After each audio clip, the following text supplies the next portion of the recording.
You know, nothing says Mexico and Mexican Independence Day quite like Riyadh. What?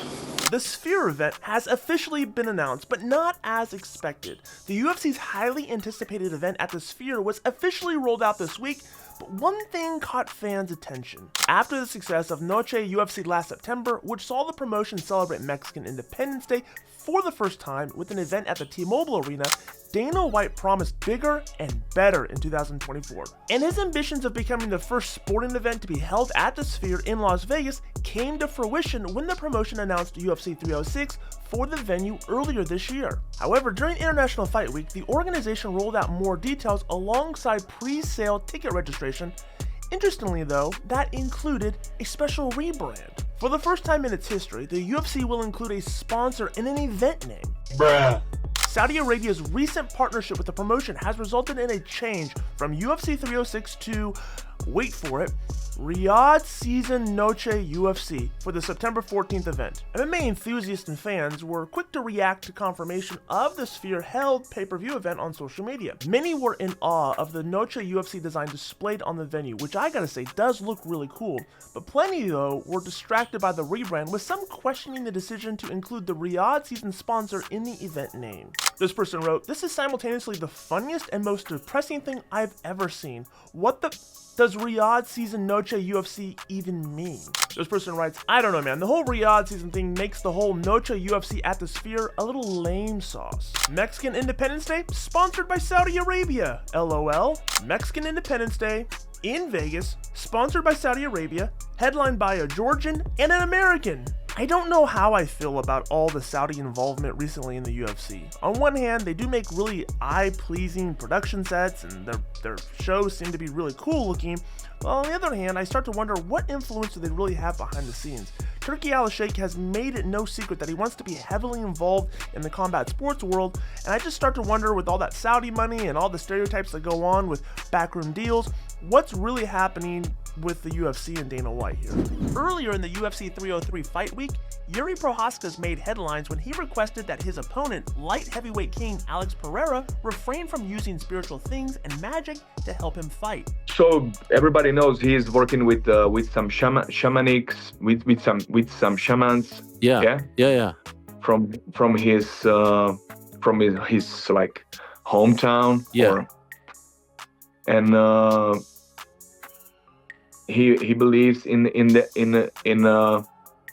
in some like spiritual help from them. Okay. I believe too, but I believe in the best performance, in the human performance right here, right now, without no magic. And let's see if the Alex still be work like that, because it's working. But I believe in a clear way, and I will do that. I want to win by that way.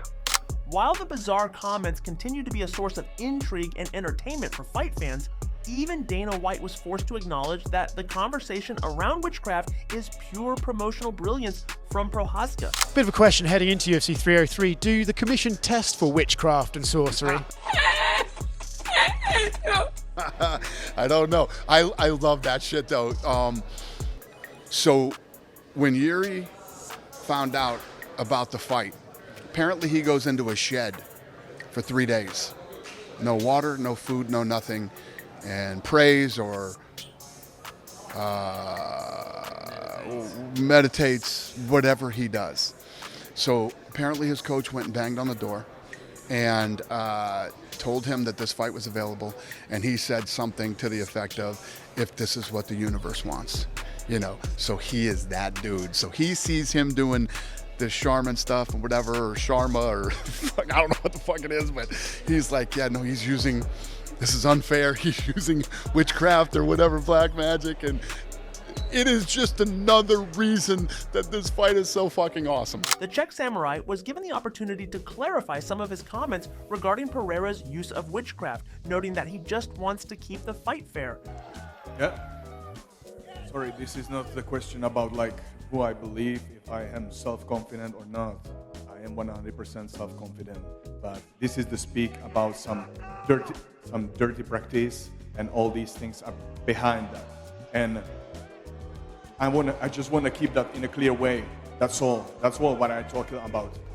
This is all. His name. Jamahal Hill still hasn't gotten over his UFC 300 loss to Alex Pereira this past April, continuing to claim that Herb Dean's intervention resulted in the devastating knockout. The former champion was originally supposed to be fighting on the International Fight Week card against Khalil Roundtree Jr., but Roundtree was suspended due to a positive drug test. Hill was rebooked to fight Carlos Ulberg, but just a few weeks out, Hill had to back out due to a knee injury. The 33-year-old clearly wants a rematch with Pereira. In a 40-minute video on his YouTube channel, Hill sent the Brazilian a strong warning message ahead of his title fight this weekend. I just wanted to, put this out there, just give my thoughts on the fight. I'm a fighter, bro. I want to fight. And like I said, Alex has got his own task ahead of him this weekend. He's fighting Jiri Prochazka, defending the title. Best of luck to you in your fight in this rematch with Jiri, because if you lose, I don't give a fuck if they offer me a title shot. It's me and you.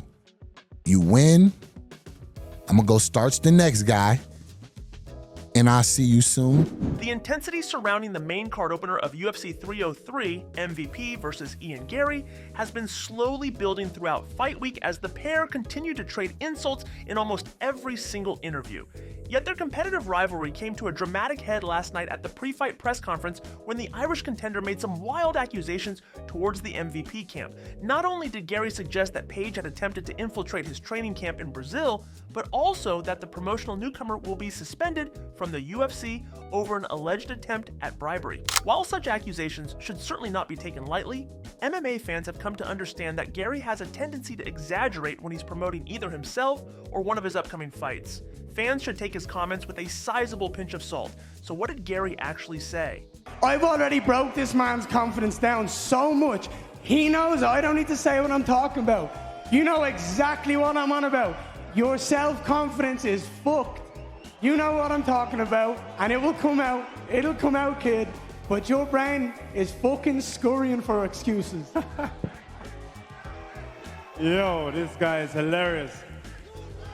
Just remember. You want to say it or will I? You want to say it or will I? What am I talking about? Tell the people. Did you and your team offer thousands of dollars to get information and shoot the box from my boys? Did you send someone a message and offer thousands for information, and you couldn't infiltrate the camp? You couldn't get into what? The shoot the box family's too tight. Your little fucking rat jiu-jitsu coach Homan offered money to one of my Brazilian friends, and you got nothing. Saturday night, you're fucked. Anyway, all I know is the one only MVP is here now at the UFC. You're never fighting again and I'm about to make some noise. You and your jiu-jitsu coach are getting suspended for life. Dana White says the Fight Inc. docuseries won't return as he says it gave up too much information. The UFC released a 3-episode series on Roku, and it gave fans a behind-the-scenes look on how some fights were made and how the UFC goes about their business. Although the docuseries was widely loved by fans, White says it is one and done and won't be brought back. And then I'm curious, the Fight Inc. show that just came out on Roku that kind of gives us a behind-the-scenes look at you and the whole Squads team. What was your take on the final edit of that, how it all came out? Because as fans, we were all pretty like, oh wow, this is stuff we've never seen before, aside of the UFC we haven't seen. We were thrilled about it. The only issue is there's only 3 episodes. Yeah. Well, the other thing is it's a sliver of what really goes on. But basically, Fight Inc. covered the people that are close to me. And as you can see, those people are all close to me right now. This is my group that's always close to me. There's so much more and so many other people and so many other things that go on in the UFC. You could do 97 seasons of this. We have 600 employees. That too is probably a one and done. Really? Yeah. Did you not like that there was like inside info coming out, or are you okay with that? I'm glad that everybody liked it. I'm glad that they, enjoyed the series. But it's too much behind the curtain for me, and it's disruptive. And there's a lot of things that you really can't show. I mean, what really goes on with Sean, Hunter, and Mick on phone calls and things like this. That's the stuff we're the most curious about. I love the Hunter scene where Hunter gets a deal done for the heavyweight championship in a parking lot in a car. Fun shit. Lene, you can't really go into the Lene, Sean Strickland, how Lene's fucking days go with the Sean Strickland press conference. It's too behind the curtain for me, and it's disruptive, and you have to be very selective in what we really do. But you could go from, department to department to department, and it's all fascinating, incredible stuff, and what happens at our offices every day. And there's 650 employees, and we do everything in-house. So, you could do this forever, and people would be blown away by what goes on every day. People loved Hunter scolding Merab for stealing Sean O'Malley's jacket. That was everyone's favorite scene, I think. And then you trying to explain Robbie Lawler's retirement and the significance of it to Trump. It was just like, man, cool. Well, the first thing that Trump said is after he knocked him out, he's like, yeah, he's not retiring now. Well, he knows the fight game. You're probably right, but to Robbie's credit, Robbie hung it up that night. Dricus Du Plessis is looking to enter into the GOAT conversation with the win over Israel Adesanya at UFC 305. What is this next performance going to mean to you? Whenever you visualize this upcoming performance, what's it going to be? What's it going to be like? What's it going to mean to you? This win for me is, I've always looked at Israel Adesanya as the benchmark. Now, Izzy became champion a long time ago. And I've looked at him and always knew this is where I need to be if I want to be the best in the world. This is the benchmark. And he said it. Like I said, he's one of the greatest to ever do it.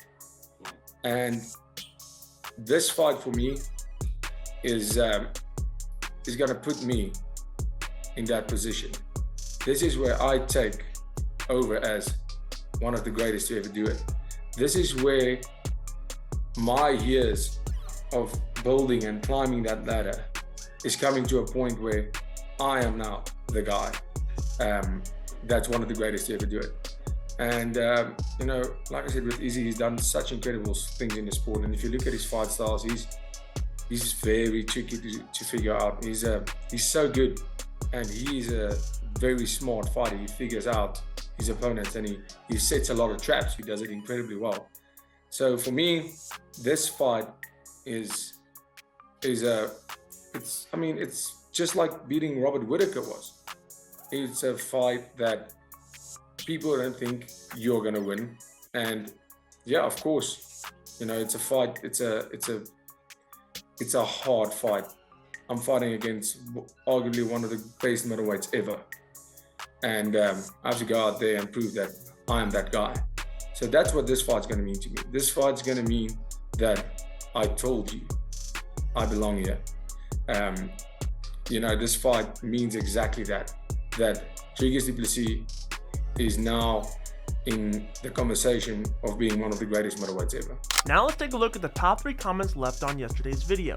At MMA All Day says, Ian Garry calling anyone a bum is funny. This person says, Jiri sounds like he's worried about the gods being on Poaton's side. And this person writes, he's not telling directly what he means by that, but since Glover used the same thing, I believe Alex is using that also.